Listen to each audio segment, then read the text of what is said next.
Okay guys, welcome back to my channel Fatin Zulkifli. Hari ni saya nak buat quick review mengenai Proton F50 all new 2025 ataupun 2026 lah.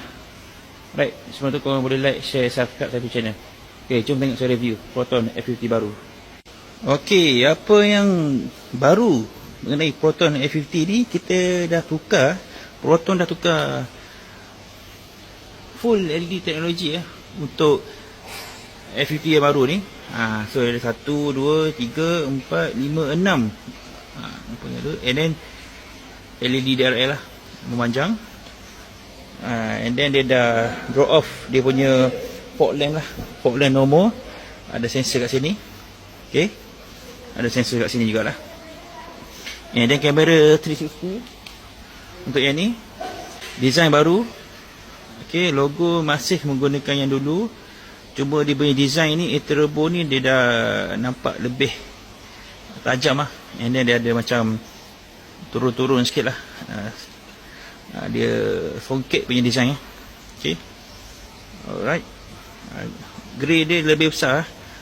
Nampak macam Lexus sikit. Nampak macam Lexus. Nampak? Okay. And then dia punya ungap angin ni, dia lebih, angin masuk lebih lah. Untuk pengudaraan apa, angin masuk, angin masuk untuk lebih bagi penunjukan untuk Proton F50 lah. So yang ni dia punya tepi ni pun tak, air curtain tak ada. Dia tak ada air curtain.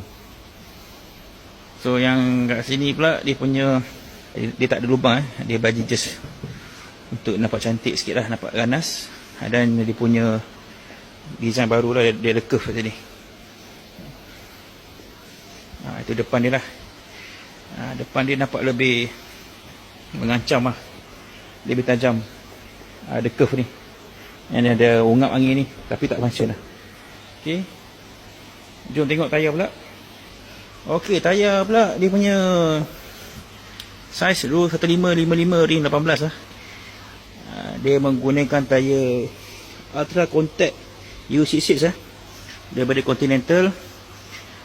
Two-tone design. Nampak? Ni macam ada finishing yang cantik lah. And then dia punya caliper brake merah. Brake merah. Bagi tepi ada 360 kamera. Yang ni very flagship lah, yang full spec.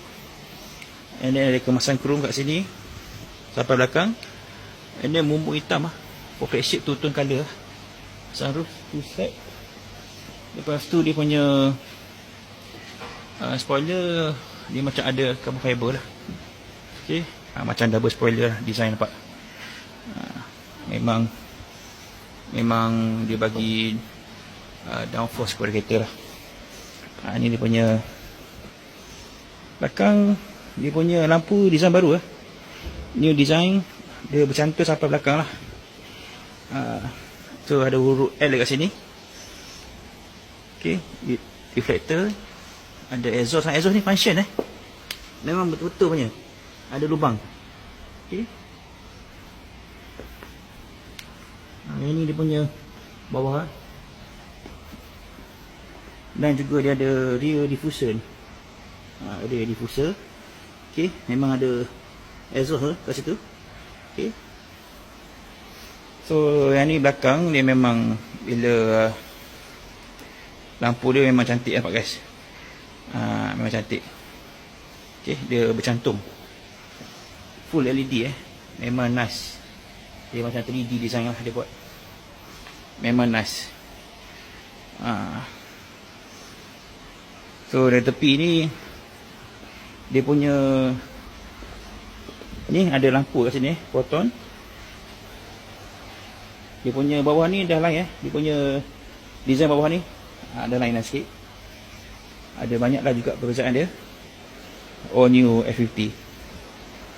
Dari segi tepi ni lebih kurang sama macam dulu lah, profile dia lebih kurang sama. Jom kita tengok dalam belakang.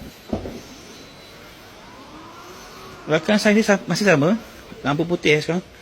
Pakai lampu putih. Bawah ni ada biasa spana semua, spare tayar lah, space saver kecil sikit. Okay, alright. Seat tu boleh direbahkan lah. Ada power boot sekali lah. Ada power boot. Right. Kita pergi bahagian dalam lah. Bahagian dalam door seal ni dah, door trim semua dah upgrade lah. Dia lebih senyap sekarang. NVH ni lebih senyap. Nampak dia punya design ni nampak lebih premium lah. Macam aluminium finish. Yang ni pun dah nampak lebih premium, lagi tahan rasa lah. Ni semua soft touch lah. Soft touch. Speaker pun nampak design baru. Yang ni dia pakai electric seat lah. Seat masih sama macam dulu lagi. Design dia lebih kurang sama macam dulu. Okay, sama. Okay, sama. So ni interior dalaman dia. Memang nampak premium. Dia punya kat sini. Parking brake. Okay, ini lampu. Ni untuk turunkan handbrake Ini push start. Ni turun handbrake sini. Dia letak kat sini. Okay. Electronic parking brake. Kita pergi dalam. Ada 4 butang je sini. Ada on off, auto, defroster dengan double signal lah. Alright.